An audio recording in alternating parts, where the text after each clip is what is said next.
Sorry guys, unfortunately YouTube's having some issues with us trying to do a live stream. We keep getting interrupted. I guess that'll be on hold until they sort it out and get through Corona and all that. You know. Oh well, we tried. We'll maybe do a different format or something later on. We'll think about our options and move from there. Anyway, so if you didn't catch the brief pieces before it got cut off, good work so far in getting your work turned in. Thanks for bearing through the glitches, technical difficulties, whatever, as we've gone through. Things seem to be smoothing out, so that's good. Things will get a little easier. This first week is the most difficult as we are all kind of transitioning. So just keep up the good work and yeah, keep doing what you're doing. Know the lingo questions. I'll be releasing those answers back to you to see how you did. English 2 students, most of y'all did really well.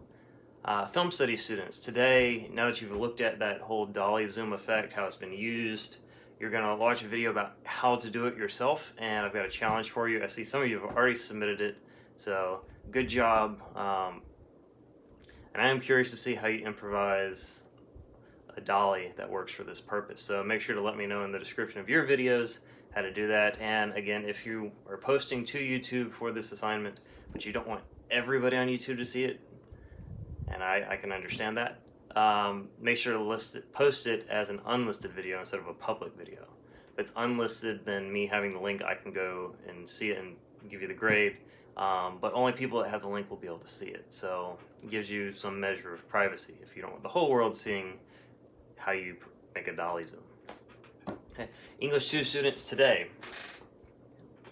Today's actually the activity you started doing Tuesday. Yeah, Tuesday.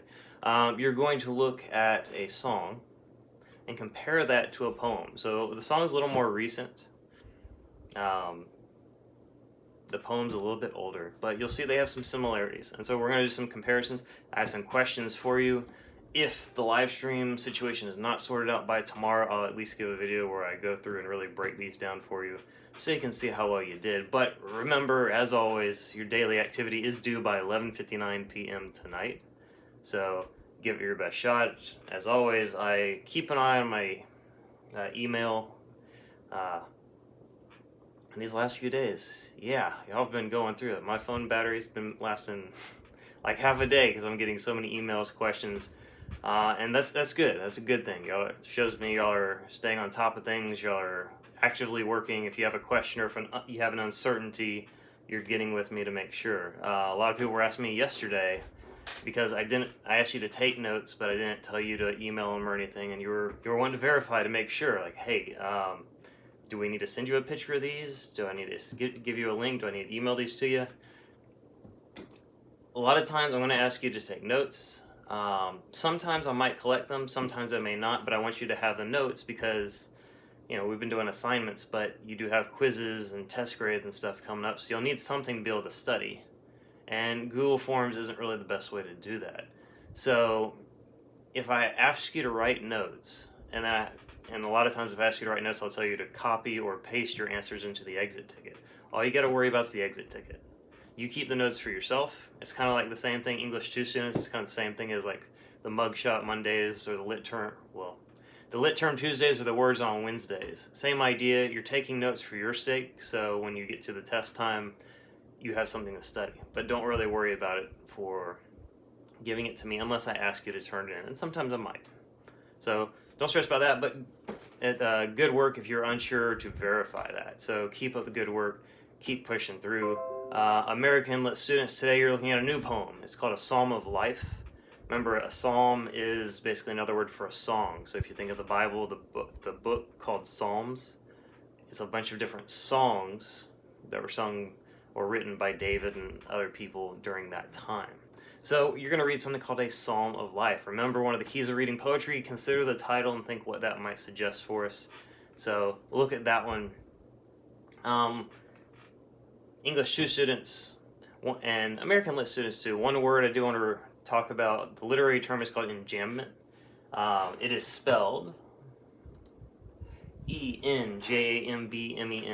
And the definition of that is what happens in poetry where you come to the end of one line of poetry and there's no punctuation, there's not a period, there's not a comma. And so what you do is when you come to that line, you just read on to the next line. Keep in mind, poetry, though it is written in lines for the sake of creating rhythm and meter, they are still sentences, generally speaking. Unless you read E.E. Cummings, he kind of messes with these rules. But they are still sentences. So if you encounter an enjambment where you come to the end of the line, don't pause, because there's no grammatical punctuation that tells you need to take a moment. So read it right on to the next line. And you'll find if you do this, and this happens more frequently than you would think, sometimes you pick up on words you may not have thought about, or sometimes you pick up on ideas you might not have thought about if you pause in the middle of the sentence to just hear the rhyme. So if you read them as complete sentences, a lot of times this poetry will make more sense. I'll release the Know the Lingo questions. The name question, the name question is never going to hurt you. It's not worth any points. English 2 students, American Lit sometimes, if you look at the answers when I give you the response, it says you got it wrong, because you put your name. Obviously you know your name. Unless you spelled it wrong, you're not going to lose points for that if there's even points to be had. So, good job with Know the Lingo. American Lit students, I do want to talk about a couple things for yours real quick. You had a few questions about the research paper, and I didn't get any emails saying that any of that was unclear, so I'm going to take that to mean y'all are good to go. You're working on it. The end of April, about mid-April, April 17th, which is tentatively, anyway, our last online class if we get to come back. That is when your first draft of the research paper is due. That is not quite, it's a little more than 2 weeks away. Make sure you're working on that, okay? I'm going to grade it just like the final draft, so you want to do a good job.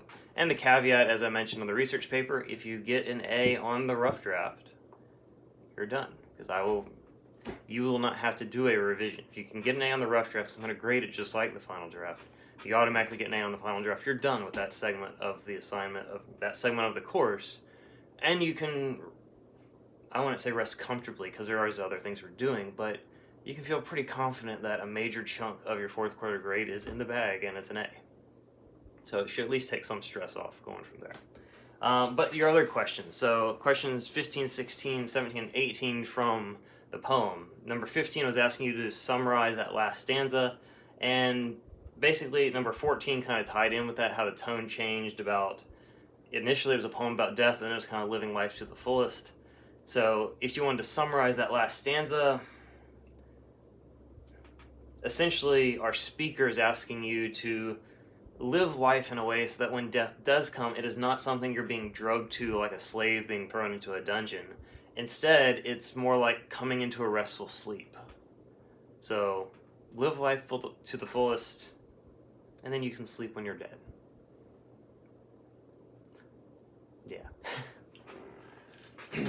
Number 16, I asked you about the theme. There's actually several themes in this poem. One of them is the idea that you need to live life to the fullest. Another idea is that basically, and this kind of ties into the number 17, since the entire poem's not really about death. I mean, it's a recurring idea, and it does tie into the theme, but a lot of this poem also talks about how nature is comforting, or how comforting nature is. So if you identified a theme, something like look to nature and see the beauty of death, or something like that, then you're kind of on the right track. The main thing is just to keep in mind a theme is not just a topic. So the theme of the poem is not death, or nature, or happiness. It's got to be a specific statement about one of those topics. And number 18, also remember the thing about romanticism, aside from an emphasis on the supernatural, the emphasis on the individual, the love of country, these ideas, one of the other things was a very intense focus on nature and the power of nature. I asked you to give me 2 examples of that you found in the text.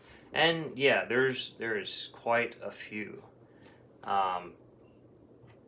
So I'm curious to see which ones you have, but if you even go to the first stanza where it talks about to him who in the love of nature holds communion with her visible forms, we're talking about him, just some individual, holds communion with nature's visible forms. That there's an intense focus on nature there, because we're also talking about nature as if it's a deity, like communion. Communion's a church idea. And now it has literary applications beyond church, but when we think of communion, we think of the Lord's Supper, Jesus, the disciples, and then what churches do on Sunday mornings where you pass the bread and the cup, which represents his body and blood, and you commune with the body of Christ. So using communion here, though, it's with the idea of nature. There's this intense focus on nature, and then the rest of that stanza goes into all the stuff she does. She speaks this varying language. She speaks different words for times when he's really happy, and then times where he's a little sad, his darker musings. Second stanza, we also see the focus that even after death, when the sun shall see no more, well, all is not lost. The same idea that, like, even kings and stuff, everybody who lives on the earth eventually all end up in the earth as being dead. And so I guess there's some comfort in that nature treats us all equal and that we all die. Theoretically, I guess we all die once.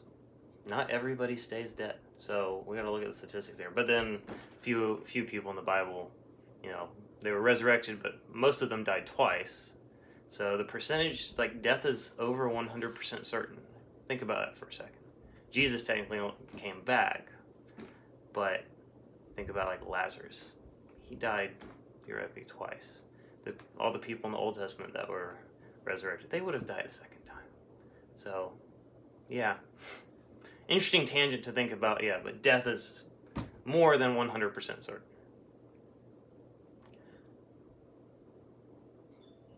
Interesting thought there. Maybe we'll talk about that more later. Anyway, you know what your assignments are today. I might just keep a tripod, sorry about that. Visit the Student Plus portal to see what your assignments are. If you have questions, email me. It is 10:30 right now, so I will stick around the computer another 30 minutes just in case there's questions immediately. But then if you have other questions, I will get to them as soon as I can. If you email me a question about a document or a file and I'm not by the computer, it will obviously take me an hour or so to get back to one and upload it, but I am watching my phone on a regular basis so that I can help facilitate you during this time. Have a good week, and remember, prepare for SSR. Make sure you have a book. It can be a book that has a film adaptation, but just keep in mind you're only going to get credit for 150 pages if it has that. Now, that doesn't mean you can't read it. It just means you'll need to read another book too. English 2 students, remember, it has to be a fiction book. The only exception to that is if you are an English 2 student who has gotten 1,000 pages read so far, and so you've already got your SSR book check grade for the 4th quarter, then you can read something nonfiction, but you still need to be reading. So keep that in mind. Even if you are done with the book check, you are still going to be expected to read tomorrow, and there will be an activity to kind of assess that. American Lit, you can read fiction or you could read nonfiction. You have that option. But be ready, be prepared. Tomorrow, your activity is mostly just going to be reading. Fridays are kind of intended in that way. So be prepared for that. If you have any questions, let me know. Y'all have a good day, and I will talk to you tomorrow. See you later.